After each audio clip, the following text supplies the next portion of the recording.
Yun, ari na nga ang masasabi ko. Isang magandang tanghali sa ating lahat, mga kusinero at mga kusinera, mga kaluto, mga kabrother, mga kasister. Abay, aring tanghaling ari ako'y samahan niyo sa aking gagawing pagluluto ng isang mabilisang pagluluto ng ating pangulam ngayong tanghaling ito. Ako kahapon ay may nakuhang puso, ay ari ating gagawing binagoongan, ay kaya ako samahan niyo sa aking gagawing pagluluto nito at ari na may isang mabilis lahat, isang malupitang pagluluto, mga kaluto.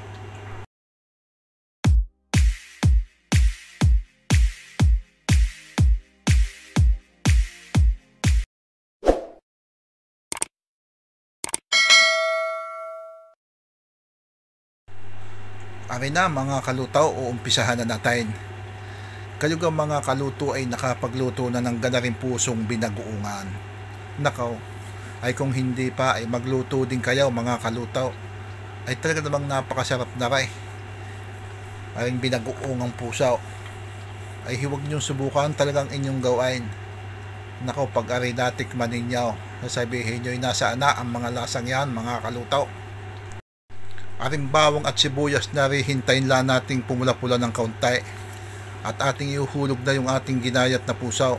Yun nga palang pusong ginayat natin ay aking hinilama sa asin. At nang maalis yung kanyang dagta-dagta mga kaluto, para pagka ating inilagay dyan sa ating kawalay ay di mawala yung pait niya. Yan. Atin lang imimix ito ng saglit.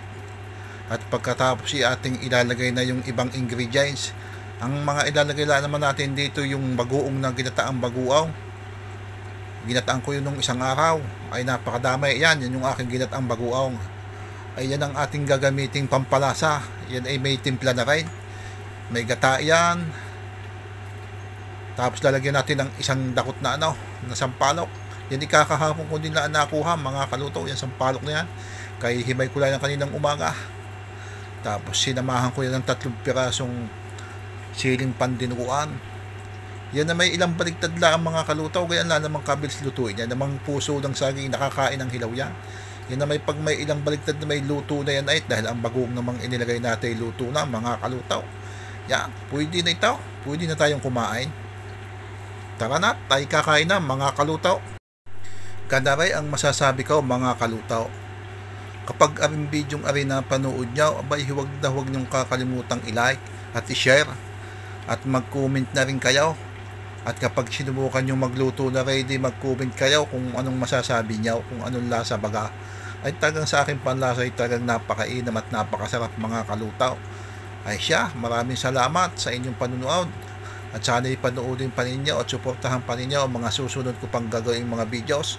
Maraming salamat muli mga kaluto.